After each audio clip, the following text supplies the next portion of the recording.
అందరికీ నమస్కారం। ఈరోజు వీడియోలో తులసి చెట్టు నుంచి దళాలను కానీ ఆకుల్ని కానీ ఏ రోజుల్లో ఏ తిథుల్లో కోయకూడదు అనే విషయాన్ని వీడియోలో తెలుసుకుందాం।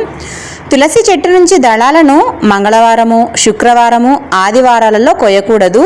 మరియు ద్వాదశి, అమావాస్య, పౌర్ణమి తిథుల్లో, సంక్రాంతి లేదా మన జనన మరణ శౌచములలో కోయకూడదని చెప్పి నిర్ణయ సింధులో విష్ణు ధర్మోత్తర పురాణాల్లో చెప్పబడింది।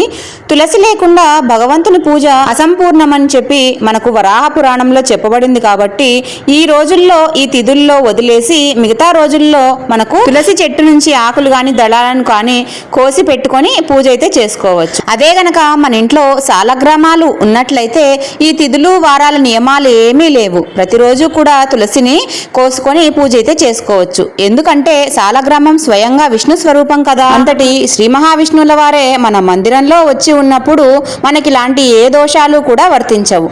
మరిన్ని ఇలాంటి వీడియోలు మీరు డైలీ చూడాలి అనుకుంటే వెంటనే ఐడియాస్ బజార్ అనే ఛానల్ని సబ్స్క్రైబ్ చేసుకోండి। ప్రతిరోజు కూడా మన ఛానల్ నుంచి ఒక వీడియో అయితే రిలీజ్ అవుతుంది। ఈ వీడియో కనుక మీకు నచ్చినట్టయితే వీడియోను లైక్ చేయడం మాత్రం అసలు మర్చిపోవద్దు। మీరు లైక్ చేస్తే చాలా మందికి ఈ వీడియో అనేది షేర్ అవుతుంది। నెక్స్ట్ వీడియోలో మళ్ళీ మేము ముందుంటాను, అంతవరకు సెలవు।